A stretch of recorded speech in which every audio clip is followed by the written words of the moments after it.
ಬಂದಿದ್ದೀರೋ ಅದೇ ರೀತಿ ಈ ಕೊನೆಯ ಘಟ್ಟಕ್ಕೆ ಬಂದಿದ್ದೀವಿ. ಈಗಲೂ ಸಹ ಸೈಲೆಂಟ್ ಆಗಿ ಕುತ್ಕೊಳ್ಬೇಕು.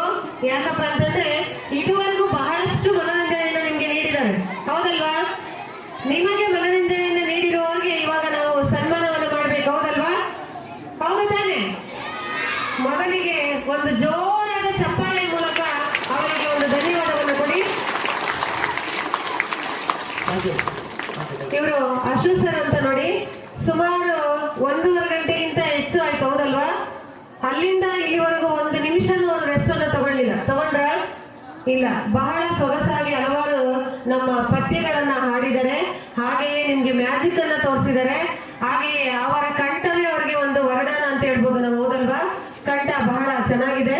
ನಿಮ್ಮೆಲ್ಲರನ್ನು ಸಹ ರಂಜಿಸಿದರೆ, ಜೊತೆಗೆ ಈ ಕಾರ್ಯಕ್ರಮದ ಮೂಲಕ ಬಹಳಷ್ಟು ನಾವು ಕಲಿತಿದ್ದೀವಿ ಸರ್.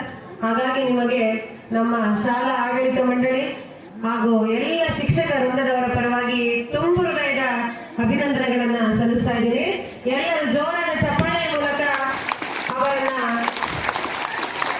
ಅಭಿನಂದಿಸಿ, ಹಾಗೆ ಅವರನ್ನ ಒಂದು ನಮ್ಮ ಶಾಲೆಯ ಪರವಾಗಿ ಒಂದು ಚಿಕ್ಕ ಸನ್ಮಾನವನ್ನ ಮಾಡಬೇಕು ಅಂತ ರಾಕೇಶ್ ಸರ್ ಅವ್ರಿಗೆ ಕೇಳ್ಕೊಳ್ತಾ ಇದ್ದೀನಿ. ಸರ್ ಇಲ್ಲೇ ಬಂದ್ಬಿಡಿ ಈ ಕಡೆ.